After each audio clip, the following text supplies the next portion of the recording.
Assalaamu calaykum.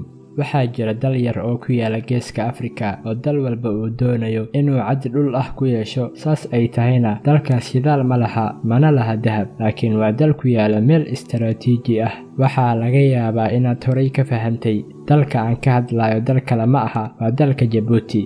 Marka maxay tahay sababta uu dal walba u doonayo inuu saldhig militari ku yeesho Djibouti, gaar ahaan dowladaha ugu dhaqaalaha badan? Marka maxaa ka dhigay dalka Djibouti oo aad u yar inuu muhiimadan lahaado? Su'aalahan ayaan kaga jawaabi doonaa muuqaalkan.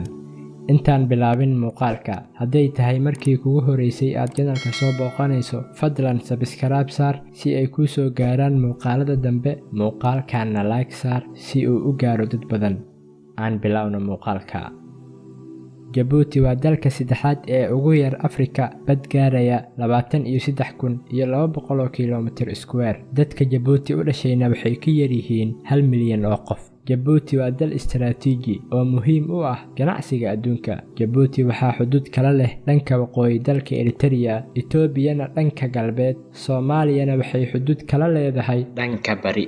Xuduudaha badda ee bariga Djibouti waxay u jeedaan dhinaca badda cas iyo gacanka cadmeed. Tan ugu muhiimsan ayaa ah Djibouti iyo Yemen waxaa u dhaxeeya marinka Bab-el-Mandeb masaafo dhan 32 kiiloomitir, waxaana mara in ka badan 4.8 milyan oo fuusto saliidda ceeriinka ah iyo batroolka la sifeeyey maalin walba. Mareykanka, Faransiiska, Talyaaniga, Jabaan, Shiinaha iyo Spain dhammaantood waxay saldhigyo ku leeyihiin dalka Djibouti. Kadib marka dalka Djibouti uu xorriyadda ka qaatay dalka Faransiiska 1977, Faransiiska dalka ayuu sii joogay oo hadda Djibouti waxaa jooga 1,500 oo shaqaale militari Faransiis joogto ah, taasoo ka dhigaysa mid ka mid ah ciidamada ugu ballaaran uu Faransiiska ku leeyahay dibadda. Laakiin dalka Faransiiska oo kaliya saldhig kuma laha dalka Djibouti. Sanad kadib weerarkii 9/11, Mareykanka wuxuu saldhig ka furtay dalka Djibouti. Saldhiggaana wuxuu muhiim u yahay howlgallada Mareykanka ee gobolka oo dhan,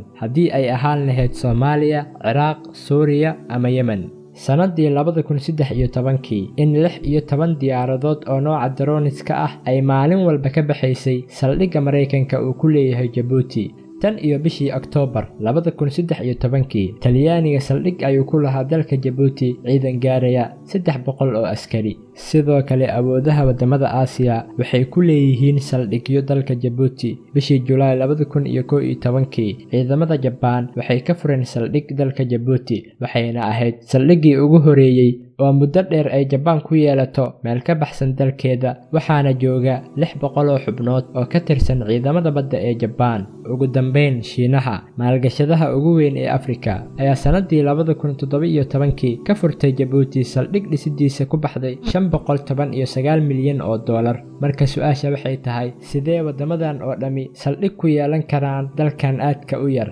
Hagaag, jawaabta way fududahay. Djibouti waxay leedahay GDP ama wax soo saar ka yar 4 bilyan oo dollar. Sidaa darteed, inta badan saldhigyadan waxaa lagu dhisay casuumaad ay bixisay dowladda Djibouti, maxaa yeelay lacagta kirada saldhigyadan ka soo xaroonaysa ayaa muhiim u ah dhaqaalaha dalka Djibouti, waxaana lagu qiyaasaa lacagta kirada saldhigyadan ka soo xaroonaysa in ka badan 300 milyan oo dollar sanadii, isagoo ka faa'iideysanaya istaraatiijiyadan uu dhulkiisa ku yaalo. Sidoo kale dalka waxay ka dhigtay mid ka caagan dhaleeceynta. Madaxweynaha hadda ee Djibouti, Ismaaciil Cumar Guule, wuxuu wax ka bedelay dastuurka dalka si uu u sii hayo xukunka. Beesha caalamkana waxay ku sifaysaa madaxweynaha Djibouti, Ismaaciil Cumar Guule, inuu yahay keligii talis. Laakiin soo dhaweynta iyo kordhinta heshiisyada uu la galay dowladaha waaweyn, dowladaha ugu dhaqaalaha badan, ayaa ka dhigtay dalka Djibouti inuusan la mid ahayn wadamada dariska la ah.